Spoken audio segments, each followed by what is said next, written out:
Les autorités du Niger répondent au petit Macron. Frère, c'est dosé. Tiens, on écoute, pardonnez. Communiqué du gouvernement de la République du Niger. Le gouvernement de la République du Niger a suivi avec consternation les propos tenus le lundi 28 août 2023 par le président de la République française à l'occasion de son adresse aux ambassadrices et ambassadeurs de France. Ces propos constituant une ingérence supplémentaire flagrante dans les affaires intérieures du Niger, le Conseil national pour la sauvegarde de la patrie et le gouvernement tiennent à faire les observations suivantes. Premièrement, il vise à infantiliser les chefs d'État africains en agitant, sans aucune prise en compte des différences entre les contextes nationaux, la psychose d'un risque régional de contagion de putsch militaire. Il pense ainsi les apairer et instrumentaliser la CEDEAO pour les obliger à adhérer au projet néocolonialiste d'un autre âge d'invasion du Niger. Deuxièmement, ces propos visent à fabriquer une division ethnique artificielle pour opposer les Nigériens les uns les autres et créer les conditions d'un conflit interethnique, à l'instar de ce qui s'est passé dans certains pays africains et qui a été provoqué par ce genre de manipulation. Troisièmement, contrairement à la rhétorique macronienne qui consiste à dire que les militaires ont abandonné la lutte contre les terroristes pour les privilèges du pouvoir à Niamey, nos forces de défense et de sécurité sont plus que jamais engagées à poursuivre leur lutte acharnée contre les forces terroristes, d'ailleurs soutenues par la France, qui prétendaient jusqu'ici nous aider dans cette lutte. Quatrièmement, ces propos visent à perpétuer à tout prix les relations patron-client, maître-sujet, auxquelles le régime défunt a assujetti le Niger par rapport à la France. M. Macron n'hésite même pas à présenter les anciennes autorités à la face du monde comme ses marionnettes en justifiant le soutien qu'il leur apporte par leur engagement à l'international sur tous les agendas qui sont ceux de la France. Ce qui prouve, si besoin en est, que le régime défunt était bien au service d'un agenda étranger au détriment des intérêts du Niger. Ni les Africains, ni le peuple nigérien, ni même le peuple français ne sont dupes. Les propos de M. Macron et ses incessants efforts en faveur d'une invasion du Niger visent à perpétuer une entreprise néocolonialiste sur le peuple nigérien qui ne demande rien d'autre que de décider désormais par lui-même de son destin. Ces propos inattendus de la part d'un chef d'État n'apportent rien à la recherche des solutions rationnelles aux différends qui nous opposent. Le Conseil national pour la sauvegarde de la patrie et le gouvernement de la République du Niger réitèrent que ces différends ne portent ni sur les rapports entre nos peuples, ni sur les individus, mais sur la pertinence de la présence militaire française au Niger. Et l'établissement de relations respectueuses et mutuellement bénéfiques dont les autorités nigériennes soutenues par le peuple ont fait un principe désormais cardinal de leurs relations internationales. Fort du soutien du peuple nigérien, seul juge de leur légitimité, le Conseil national pour la sauvegarde de la patrie et le gouvernement sont résolus à s'opposer à tout paternalisme et tout interventionnisme d'une époque à jamais révolue et entendent œuvrer pour l'établissement d'un ordre nouveau, gagnant-gagnant et respectueux de la dignité de tout le peuple et de la souveraineté de tous les États. Fait à Niamey le 1er septembre 2023.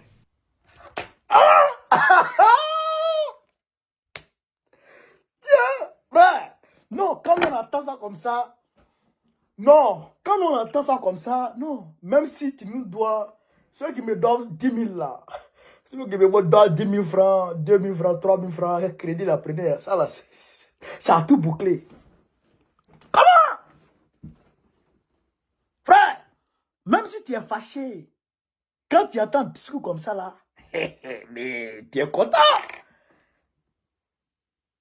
Bati Sankara. Et des rhétoriques macroniennes. Oh, oh. Ah non, ils ont créé une nouveauté encore. La jeune française, le Mali a créé ça. Ils ont créé rhétorique macronienne. On attend le Burkina Faso. On attend. Tiens, frère, c'est dosé. Hein? Non, infantiliser le peuple. L'État nigérien et l'Afrique. Macron, son discours vise à infantiliser les Africains et dire ce qu'il doit faire. Et puis en même temps, tenter d'inciter la CEDEAO à tomber sur le Niger. Frère, je vous ai dit Macron là, vous ne le connaissez pas bien. Vous ne connaissez pas bien Macron. Macron c'est un démon, hein. Macron là, c'est un démon que tu ne peux pas imaginer. Vous n'avez pas tout connaître Macron. Macron, moi, je n'ai pas tout dit. Et je n'ai pas tout connaître sur ce monsieur-là. Macron. Donc, voilà, Abdellah Tchani a cassé les papous.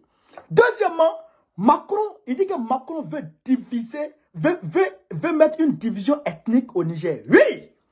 Parce qu'il a dit quelque chose. Il dit Bazoum appartient à une minorité ethnique. Bazoum est d'une minorité ethnique. Macron a dit ça dans son discours du 28. Moi-même, ça m'a tiqué. Je n'ai pas voulu parler dedans. Les Nigériens ont capté. Macron veut les diviser. Mais aujourd'hui, l'ethnie de Bazoum même là. Bazoum n'a pas d'ethnie au Niger. Bazoum c'est un Libyen. C'est ça la vérité. Il n'est pas Libyen, il n'est pas Nigérien, il est Libyen. Donc, les Touaregs de Agadez là, demain samedi, vous allez les voir au Niger. Vous allez les voir à Niamey. Les gens d'Agadez là, vous allez les voir à Niamey demain. C'est moi qui vous dis. Vous allez voir ce qui va se passer à Niamey demain. Nous, on sera du côté de, comment dirais-je, de Trocadéro. On sera demain du côté de Trocadéro. Voilà. Demain, tout le monde à la place Trocadéro à partir de 13h. Vous avez compris? Tout le monde à la place Trocadéro à partir de 13h. Agamea. Voilà, je vois tous les Africains là-bas. Troisièmement, il dit, le peuple, en substance, ce qu'on peut dire, le peuple est le seul juge de la légitimité du pouvoir nigérien. Alors que le peuple a déjà donné sa légitimité. Le peuple soutient le pouvoir. Donc, eux, ils s'en foutent de Macron encore. Ils s'en foutent de... On a duré. On a duré pour voir les gens comme ça. Ça là, les gens ne voient pas les gens ne réalisent pas ce qui est en train de se passer devant eux. Aujourd'hui là, nous on voit, nous qui sommes là aujourd'hui, puis on voit ce qui est en train de se passer là. Hein? C'est comme mon arrière-grand-mère. Elle a vécu la colonisation. Moi, mon arrière-grand-mère, elle a vécu la colonisation. Elle avait des jumelles. Et puis elle avait ma grand-mère. Ma grand-mère était sa première fille. Elle n'a pas eu de garçon. Mais elle prenait ma grand-mère et les jumelles pour aller travailler, pour aller faire des travaux forcés. Vous comprenez? Et Oufoué Boigny a travaillé à ce que les travaux forcés soient arrêtés là. A mis fin à la colonisation. C'est ça, on nous dit, Oufoué Boigny a aboli les travaux forcés. Dans nos livres d'histoire, Oufoué Boigny a aboli les travaux forcés. Mais en réalité, il s'est battu pour que la colonisation prenne fin. C'est pourquoi tous les peuples, tous les Africains, tous les Ivoiriens ont supporté Oufoué Boigny et ont accepté le parti unique. Tout ce que Oufoué leur a dit, ils ont accepté. Parce que les travaux forcés étaient pénibles. Très pénibles. Vous comprenez? Mais aujourd'hui, nous, on a assisté au néocolonialisme. On vit le néocolonialisme. On a des richesses sous nos sols et puis on ne peut pas les utiliser, on ne peut pas en bénéficier. Mais aujourd'hui, Dieu est en train de faire que nous sommes en train de nous libérer du néocolonialisme. Vous comprenez? On est en train de se libérer du néocolonialisme. C'est pourquoi les gens ne comprennent pas. Quand un président sort du système colonialiste, néocolonialisme, et qui se met du côté du peuple, tout le monde va vers lui. Parce qu'on sait qu'il est en train de nous sauver. Et c'est ça que Macron n'arrive pas à capter. Toi, tes aïeux ont été des colons éternels. De la colonisation brutale au néocolonialisme brutal et subtil. Tes aïeux ont fait ça. Et toi, tu vas venir nous imposer ça. Donc nous là, nous on sait, le peuple sait que c'est foutaise. Donc tous ceux qui prennent la voix du peuple, on les soutient. Tu ne peux pas, tout président, tout homme politique qui va renverser quelques présidents que ce soit et qui va se mettre du côté du peuple, personne ne peut le descendre. C'est comme aujourd'hui là. Les gens ont peur de coups d'État. Les présidents ont peur de coups d'État. Ils ont peur de coups d'État. Mais aujourd'hui, Assimi Goïta, Ibrahim Traoré, Doumbouya, et puis le président Tchiani, ils n'ont même pas peur de coups d'État là. Parce que tu fais coup d'État, le peuple va aller te cueillir. Tu fais coup d'État, le peuple va te chercher. C'est comme en France ici. En France ici, tu fais coup d'État, le peuple français va sortir derrière toi. Parce que eux, ils se disent. Parce que, regardez, hein, vous pensez que Macron est mauvais. Nous, on pense que Macron est mauvais. Non, mais nous, on sait que Macron est mauvais. Pour nous. Mais pour eux, ici en France, il fait beaucoup de choses, hein, pour eux, ici en France. Mais oui, il fait beaucoup de choses pour eux en France. Vous comprenez? C'est pourquoi il le lui encore. Il fait beaucoup de choses pour eux en France ici. Mais nous, il va nous voler. C'est un voleur criminel. En Afrique. Donc, le peuple, aujourd'hui, a donné sa légitimité au président Tchani et son équipe. Donc, il faut être tout coup. Non, ça c'est un discours historique, mémorable. Non, non, c'est fort.